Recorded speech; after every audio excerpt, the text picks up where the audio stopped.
By now, you probably know that Kimi K3 is a really, really good model. You can tell from the benchmarks. Like, how many times has Anthropic extended the availability of Fable 5 in your subscriptions? How many OpenAI executives have crashed out about it on Twitter?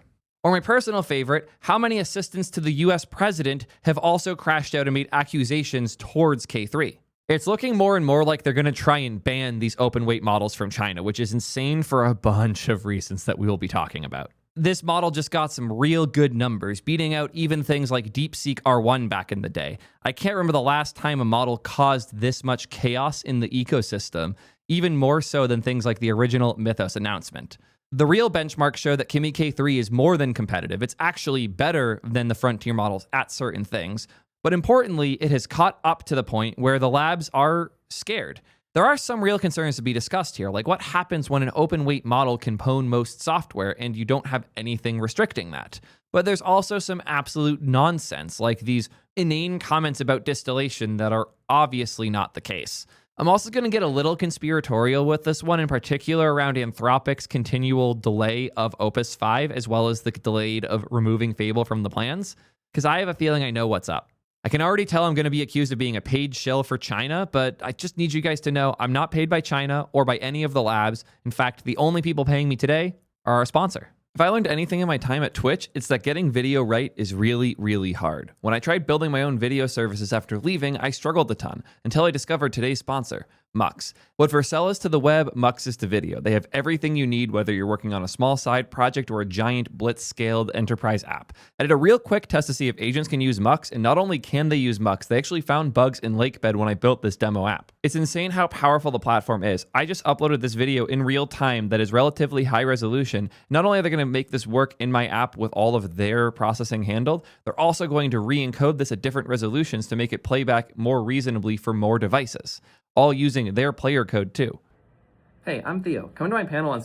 If this was all they offered, it would be worth it, but recently they've introduced Mux Robots, which lets you do a ton of additional processing that you might need. Whether you're trying to build a fitness app and make sure every video uploaded is fitness related, you're trying to filter out content that you probably don't want on your services, or you just want to add captions, all of that can be done by Mux directly without having to implement it yourself. There's a reason everyone uses Mux, and you can figure out why at soydev.link/Mux. We got a lot to go over here, from my conspiracies around Anthropic's delays and Opus 5, wherever it is or isn't, to Kimi K3 dropping officially as an open weight model, to the absolute absurd crash outs from both the government and from employees at OpenAI, who normally isn't too cringe about this. So, yeah. I'm actually going to start with this comment from Scott Bessent, the Treasury Secretary, who was involved in the banning of Fable originally. We support open source AI and the innovation it unlocks, but open source is not open season on American IP. When the People's Republic of China firms conduct covert industrial-scale distillation attacks that cross the line into IP theft, sanctions and entity list designations will be on the table. He is saying that they're going to sanction the Chinese labs and their models if they can prove that this distillation happened. Totally unrelated, there happened to be a case that just ended 2 days ago where a U.S. judge approved Anthropic's $1.5 billion settlement of copyright lawsuit because they used copywritten materials in the training of Claude. Just saying. Totally not related here. Obviously different things. Taking from copyright holders and reselling what they made, that's illegal. But taking from those people who did that and paying for their services and then providing a free alternative with what you learn, that's definitely illegal because that doesn't boost our economy fast enough. Fucking hell. Now we get to the director Michael Kratsios' comment. We have information that Moonshot AI distilled Anthropic's Fable for the development of its K3 model. To do this, they developed a sophisticated internal platform to conduct large-scale distillation against US models, allowing them to quickly switch between multiple methods of access to avoid detection. Moonshot AI has also acquired GB300 equipped servers and has accessed GB300s in Thailand, likely to train its AI models. If you're not aware of this fact, there are hard sanctions against China having access to the top-tier GPUs that are used for model training and hosting. It's gotten so bad there that there's a whole culture of buying lower-end GPUs and modding them to have more VRAM just to do basic local model stuff. Because high-end GPUs, even like high-end consumer stuff, is restricted. Anything enterprise is pretty hard banned, and there's been a long back and forth between the US and NVIDIA about what will and won't be allowed in China, and the GB line is not allowed at all. Their new top-of-the-line GPUs, Not allowed in China right now. Allegedly, no evidence, by the way. They're just saying sophisticated intel to get information, not evidence, just information. Suggests that Moonshot AI somehow acquired these GPUs. And you know what? It's not unlikely to be the case. There's a lot of attempts to get through these sanctions and get these GPUs in China. But there's also been a significant investment in getting Chinese infrastructure, Chinese chip designs and fabs and all of these other things. And the lab that just raised over $2 billion, Moonshot, the creators of Kimi, are about to build a giant data center that has entirely Chinese chips. So maybe they used NVIDIA at some point. They're not going to stick with it. So we're losing a customer of American businesses. We're losing a good open source alternative that is a very competitive driver in the market because of alleged theft from an alleged thief. Not alleged thief. That one was actually settled in the courts. We know one party has stolen and has to pay fees for it. We're alleging another stole from said thief, and they're going to be banned for it. Yeah, make it make sense. The United States allegedly strongly supports the free and fair development of AI, including a thriving competitive ecosystem that spans frontier models, specialized systems, open source frameworks, and open weight models. Legitimate AI distillation used to create smaller, more efficient models plays a vital role in this open innovation ecosystem. However, large-scale covert industrial distillation aimed at stealing proprietary U.S. technology and undermining American research is unacceptable. So what does he mean by this part? Well, first and foremost, let's do a really quick overview of distillation. Let's imagine you're on a team of two people. You have a very experienced senior developer, drawn incredibly artistically by myself. See, very obviously a senior developer here. This senior developer has one coworker who is a junior developer, indicated clearly as such. The senior developer is expensive. They cost a lot of money. They know a lot of things. They're very good at their job. The junior developer is capable, but less experienced. They don't know as much. They haven't been around as much. They are cheaper and easier to work with to an extent as a result because they have more time. They don't know as much. So it's easy to justify using the younger, less experienced developer for a lot of work. Imagine that there are some tasks that the junior dev just isn't good enough for. So they try and they fail. And then the same task is handed off to the senior developer. They try and they succeed. The junior dev looks and says, I see. And they don't actually understand what made the senior developer's work better. All they know is this thing bad, that thing good. So they start to copy exactly what the senior developer did, even in places where it doesn't necessarily make sense. But you could imagine that over time, the more they see their answer that is wrong, and they see the senior dev's answer that is right, they can slowly build a model in their head of what right and wrong is and start getting better at doing the thing. And the more opportunities they have for that, the more things they get wrong and then see a correct solution for, the better they will get. That's effectively what distillation is. It's when you take a smarter model, you ask it hard questions that the dumber model can't answer, and then you feed those answers to the dumber model to make it behave more like the smarter model.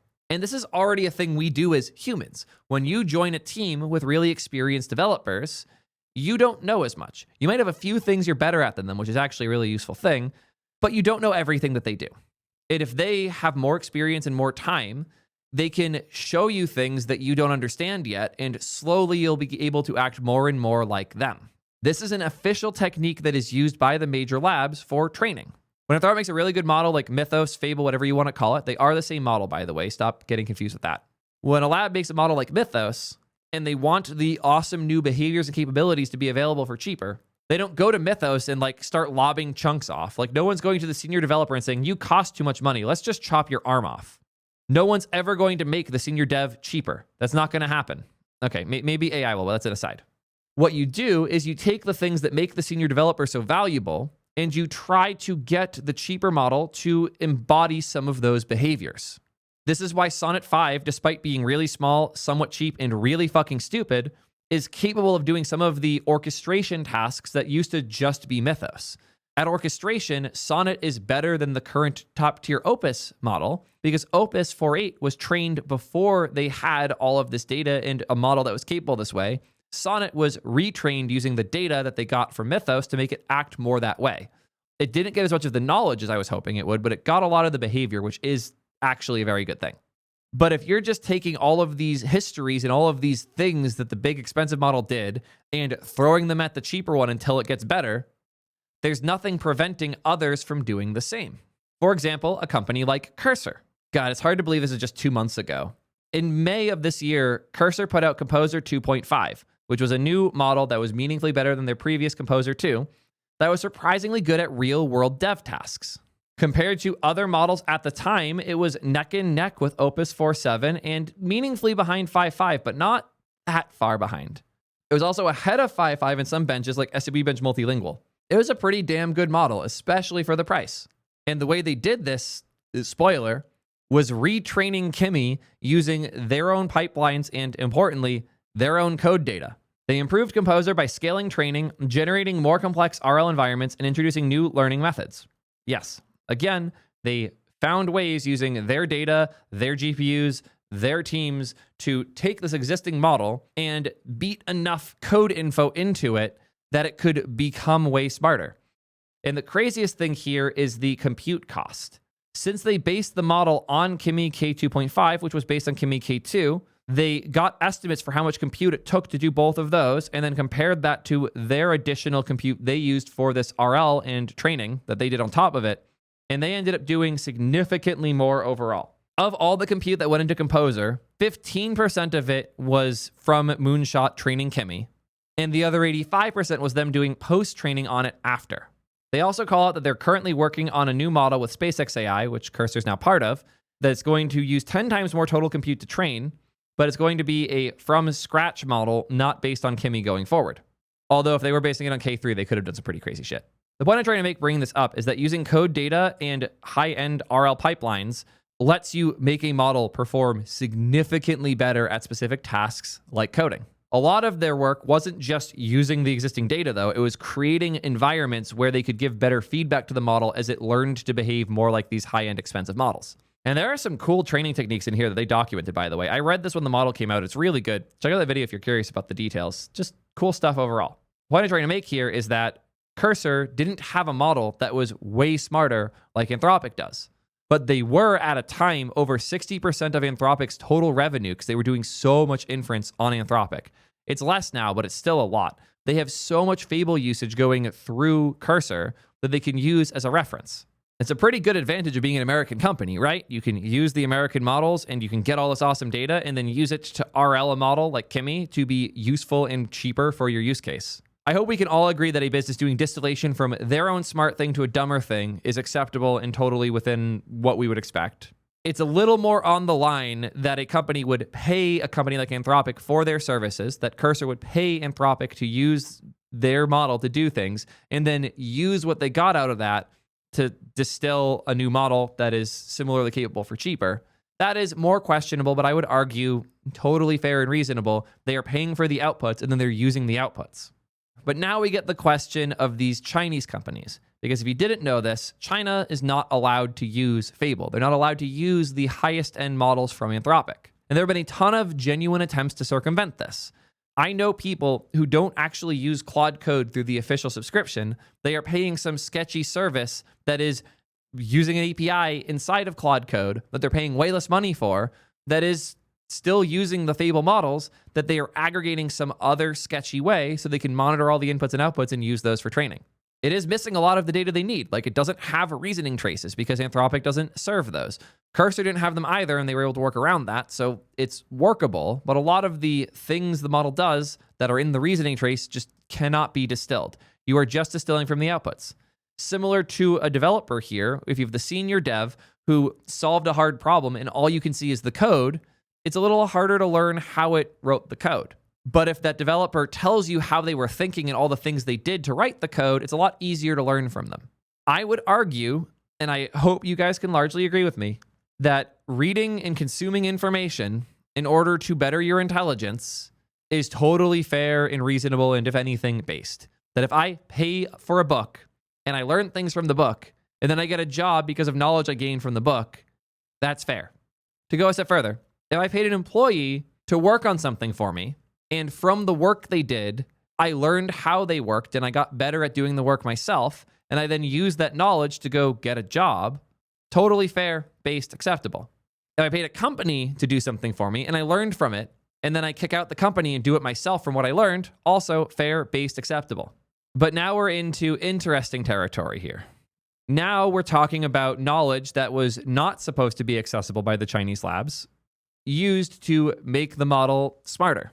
And there have been large-scale distillation attacks like this. I think attack is a weird word to use for this, but colloquially and like in this circumstance, it kind of makes sense. DeepSeek appears to have engaged in or be engaging in a large-scale operation to collect outputs from proprietary models, including Fable 5, for certain requests via their API as part of a distillation effort. After seeing such claims circulating earlier today, we conducted an investigation into them on our Discord. We found that when DeepSeek v4 was used with OpenCode via their official API for complex prompts like a 3D game and combined with a knowledge-related query, the model provides virtually identical outputs to Fable 5. COT structure is also very different from what is typically expected from a DeepSeek model. Both of these behaviors revert to what is expected for v4 when simpler prompts were used. When DeepSeek v4 was asked to incorporate answers to questions in relations to cyber or biotests that we verified hit Fable's classifiers into its 3D games, outputs suddenly tanked in quality. This is very difficult to explain unless the request was routed to Fable and then fell back after hitting a classifier. For complex code prompts without anything else mixed in, like 3D games, outputs are remarkably similar to those produced from Fable 5. They're able to reproduce this most consistently with open code and the official DeepSeek API combined with a prompt that specifies complex code tasks.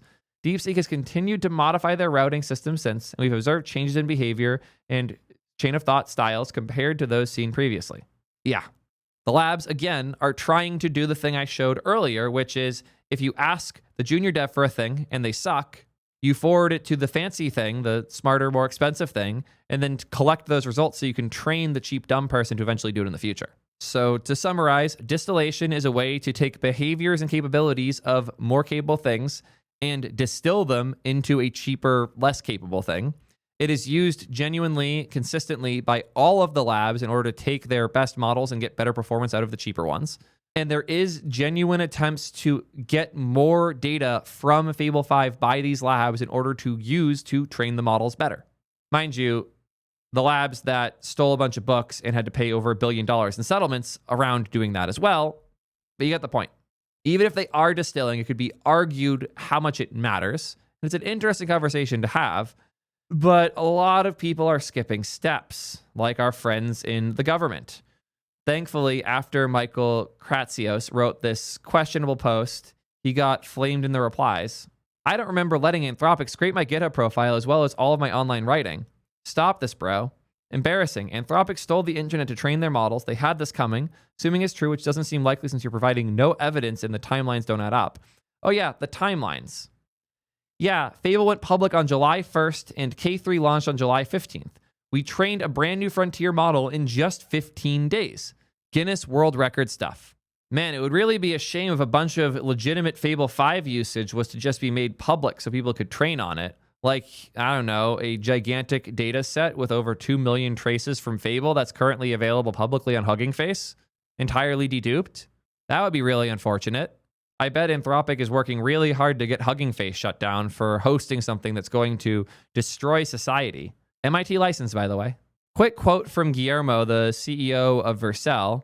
Based on their internal evals using Kimi K3 for their private internal security benchmarks, K3 is top tier at cybersecurity. People were worried that Moonshot was benchmark maxing and overfit to benches, but these evals that they're doing internally at OpenAI showed otherwise, that the model is actually capable. GPT-5.6 Sol is still ahead in cyber capabilities. It's way more expensive, though. Fable refused everything they tried. So if you want a top-tier cybersecurity model that won't block you, that is meaningfully cheaper for this particular use case, Kimi K3 is great. I want to read what Dean from OpenAI said too, because I'm dunking too hard on Anthropic, and for once, it's not just them being stupid. Some observations on Kimi. First, it's a very good model. I don't think its performance can be explained away by distillation or anything like that. Based. Thank you, Dean. In agentic coding sessions, it seems pretty much on par with the best public models of Q1 2026. Also agree. It is comparable to something like GPT 5.5. In my fairly limited use, it also seemed very token hungry. I disagree here. It is much less token hungry than a lot of frontier stuff, especially on the Anthropic side. K3 and Grok 4.5 are both surprisingly token efficient when compared to other models at that capability that aren't by OpenAI. OpenAI is uniquely efficient, as I covered in my previous video about how OpenAI models are so efficient, and I have a lot of respect for OpenAI for doing that work, but Kimi K3 is much better here than others give it credit for. So far with Dean, I fully agree this first paragraph is good. It's not obvious that this model's actually that cheap to run. It requires 64 accelerators of really high tiers. I am personally surprised that the Chinese state continues to allow the open sourcing of models this good, given the potential risks. To be clear, I myself might be fine with models presenting this level of marginal risk being open weight, but I'm surprised that China's fine with it. What he is saying here is that a model with no restrictions that is this capable is potentially able to hack shit, to cause problems for people who have enough money and enough GPUs without any additional restrictions. That is a real concern. And I hope everybody running important infrastructure has already gotten into Project Glasswing or the OpenAI cybersecurity thing so they can harden their stuff before Kimi K3 drops open weight. And this model is capable of finding novel exploits. It found a 0-day in the latest Redis server in 27 minutes with 32 subagents. That's scary. And when Hugging Face was getting hacked earlier, funny enough, by a new unreleased OpenAI model, they had to run their forensics to figure out what was going on with GLM 5.2 on their own infra, because none of the attempts to prompt the major models from the major labs would result in anything, because they would get blocked for asking about security stuff. So again, the open weight models, very useful for security things, both as a defender and as an attacker. So why is China okay with this? According to Dean, he suspects that the reasons they're 75% explained by strategic blindness or a lack of AGI pilledness. The CCP is very Jan LeCun in its views of AI. The other 25% or so is their lack of compute for customer inference. Again, there are a lot of bans to GPUs in China, which makes it harder for them to host the models on Chinese infrastructure. So if they want these models to be used, they need to put them out in a way where you can use them on infrastructure or other places. I also think that Dean's underestimating the lack of willingness from Americans and American businesses to send all their data to China if they don't have to, unless they're like a TikTok user. And as such, they would never use the Chinese models if they were only available through the Chinese APIs, and they're much more interested in using them when they can run them on American infrastructure. Dean claims that China's open weight strategy is an unintended byproduct of US export controls, which is interesting. He also mentions the normal Chinese strategy of aggressive exports, which is definitely the case here. Making China's options the cheapest and best bang for the buck is an explicit goal of China. For the companies, as opposed to the government, the decision to open source is partially ideological and partially because they're behind, and they know that very few people would pay for sub-frontier models from China. Yep, all still very agreeable so far. And here is where things start to fall apart. Open weight models are inherently decelerationist, and I'm continually surprised to see the so-called accelerationists so excited about open weight models. I suspect the reason they are is that they know open weight models are effectively ungovernable, and they simply like the overall cloak of ungovernability open weight models create over the whole of AI. It's not a bad strategy. It reminds me of James Scott's recounting of the Hill people in The Art of Not Being Governed.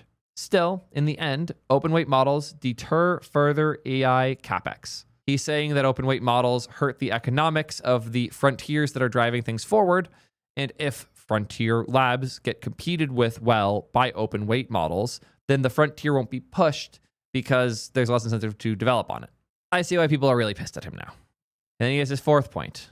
One probable outcome of an open weight model dominant world is full AI communism, which is precisely what China proposes. Rather than a market product, AI is a public good, which will ultimately be provided by the state as a kind of digital public infra. This future strikes me as a dystopian hellscape, but I've never met an open weight models advocate who doesn't ultimately concede that this is where things end. You'd be surprised how many accelerationists have lobbied me while I was in government to support an 11 or 12 figure federally funded data center so that startups could train models at a subsidy and then give them away for free. There was no other way for AI to progress, they said. Perhaps this is the logical end state of things. Nonetheless, I find myself surprised to see supposed accelerationists excited about such an outcome. I think many of them just don't know what they're doing. Many accelerationists do not view the creation and serving of frontier models as a legitimate business.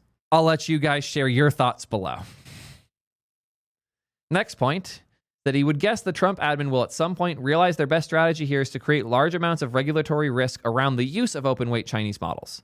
This is him saying that the Trump admin will make it risky to use them so that there's less incentive to use these open weight models and more to use the frontier.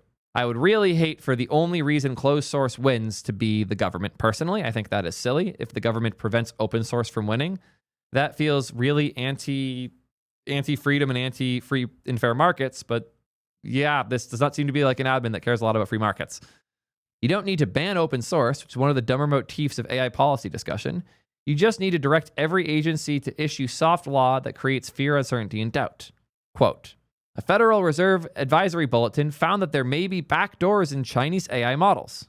It needn't be that well justified. You just create enough regulatory risk that every regulated enterprise backs off. You probably don't want to create so much regulatory risk that you scare off the hyperscalers from serving Chinese models. That will just drive startups to sketchier providers. There's a happy middle ground here. I'd assume they'll do some version of this. You assumed correctly, Dean. You absolutely assumed correctly here. I will say that the way I'm reading Dean's post here, for the most part, is very factual and observant. Like, he's saying where things are for the most part. He's not saying what his opinion is so much. He did at the start, but a lot of this is just describing where things are and where they're going in probabilities. So if you are here to hate on Dean, don't. I see how people are upset by what he has said here. The closest to an opinion here is that open weight models are inherently decelerationist, but he did justify this with logic. I don't think it's a good thing. I don't think we should ban open weight models because of this. I don't even think he's necessarily saying it. He is just explaining the reality of things. Point 6 is that it's probably true that open weight models of this capability make the world a bit more dangerous, but not so much more than you will really notice. At some point, the models will be capable enough that you will notice, though. Quote, a non-living, invisible, dangerous, and infinitely self-replicating agent escaped from a Chinese lab, end quote. You say? Color me shocked. Okay, that's a little much. I feel bad for justifying before. I still don't think Dean deserves the hate he's getting. He is sharing his observations that are largely based on reality here, with a little bit of fear-mongering and personal takes mixed in. But this is, for the most part, a good factual overview of how it feels to be in the position he's in and what he is seeing. There's useful info here, littered with some scary garbage. Tim Sweeney did come in here based as fuck, though. Picture an executive of a taco company saying this sort of thing about a new brand of tacos coming onto the market, speculating about the geopolitical and societal disruptions they anticipate as a result of advances in tacos. Technium said, sorry, but did you just argue monopolies are accelerationist? Yeah, people cooked the fuck out of him for this one.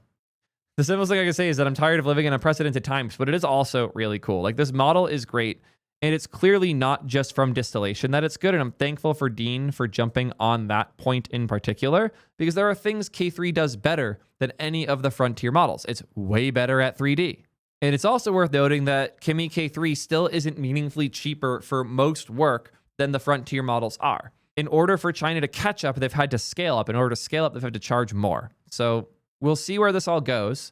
I suspect that the frontier labs will maintain an advantage for a pretty solid amount of time, but they're also benefiting from the research being done in China. A lot of the research that DeepSeek did has been super helpful for the American labs as well. I'm very excited about these capability advancements, and K3 is a genuinely huge advancement. To Dean's credit, he did a follow-up where he clarified a lot of things that definitely help here. He did a good job of acknowledging the mistakes he made. The style of analysis is no longer tenable. There's simply too much scrutiny on his words now as an OpenAI lead, too much temptation to draw conspiracies from his claims and the like. It's his fault for not realizing this. He also says another mistake he made was that he was imprecise with his writing, as he usually is, for fairly high-context audiences that was inclined to give him grace rather than pick apart every word. Yep. If you know Dean, you understand how he talks. I've heard from a lot of people he's incredible, very talented and smart, and just talks like this, just like brain dumping how he feels about things. He did not expect this to blow up on Twitter the way it did.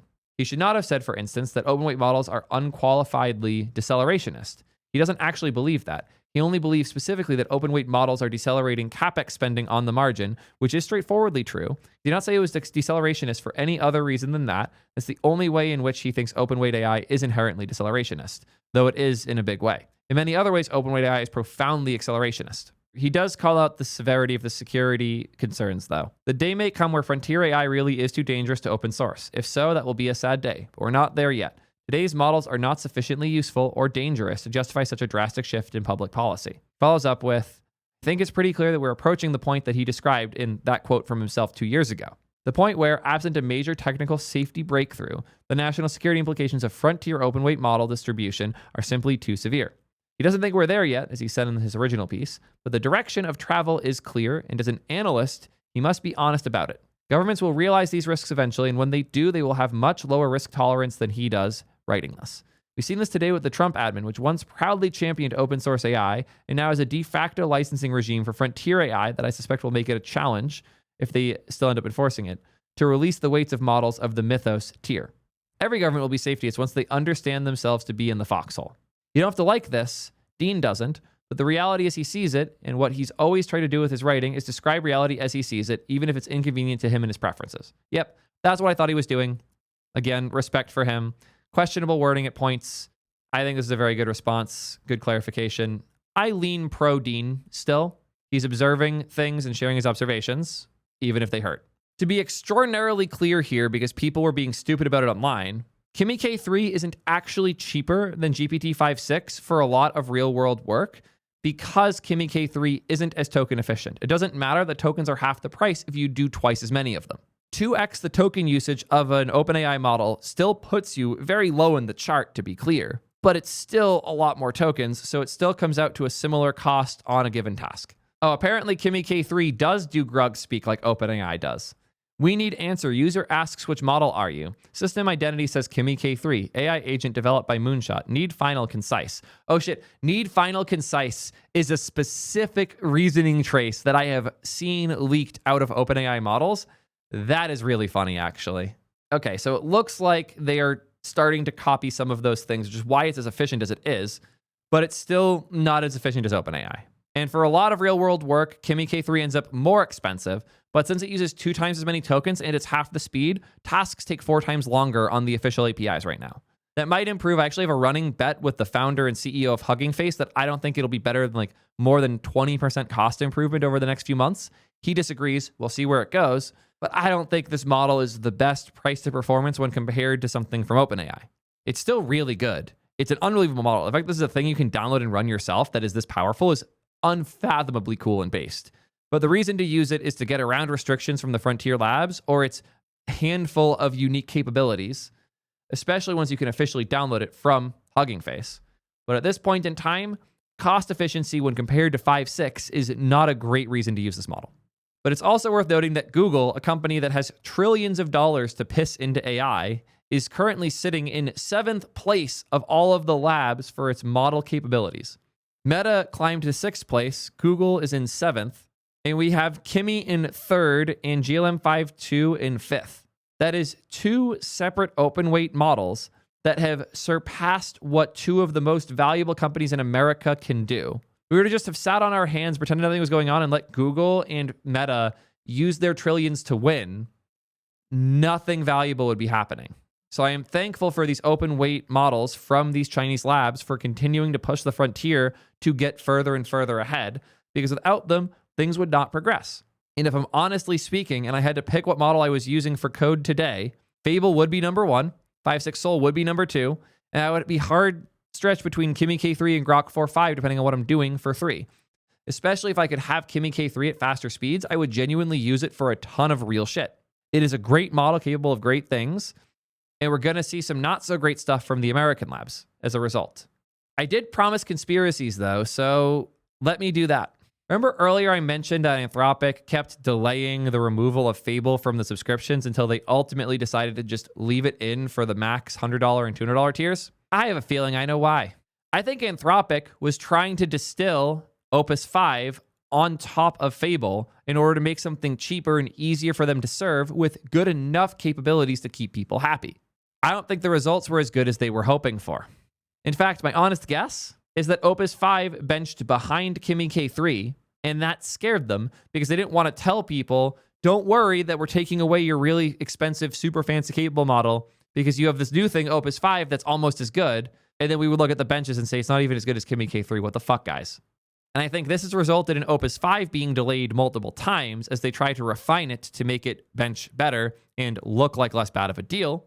But they knew how bad the blowback would be, so they decided to keep it in the plan for now. All of that makes sense to me. This is a conspiracy. I have no inside info. But considering how much we've been hearing rumors that Opus 5 is coming out today for like 3 weeks now, this checks out. And if it does come out and the benches are worse than Kimi K3, you can come back and tell me I was right. I think that's all I have to say on this one. I do genuinely believe Kimi's going to cause a pretty crazy shakeup in the market, both on the regulation side and on the actual costs of doing these things. I think that the frontier labs are going to have to move very differently now that there's an open weight model about to drop that is going to meaningfully challenge them in their business models on a fundamental level. And I think this will advance AI in the near-term future, but I am scared of what this will do for the safety of the systems that we rely on every day in the long-term future. I am still hopeful open source will win, as I always am, but in the interim, it's good to see success like this, and it's also great to use models like Fable and OpenAI's stuff with GPT-5.6, both in your day-to-day work and to train better open weight models. Can't believe I'm defending China as much as I am here, but I get it. And they are operating for the greater good right now, and they will continue to support open weight models for the long term, as long as they possibly can. Even if I think those people who claim they can run Kimi K3 in their houses are stupid, they are. For the rest of us, this is a good thing that incentivizes the labs to make better shit for cheaper, and I don't want to live in a world where we have to rely on one or two companies for all of our work going forward. My team has requested that we end with this. 这对开源权重模型来说是一次巨大的飞跃。老实说，我最近对开源模型没那么兴奋，因为它们和 Fable 以及 GPT-56这样的模型相比，还有很大差距。I am sorry for that. Bye, nerds.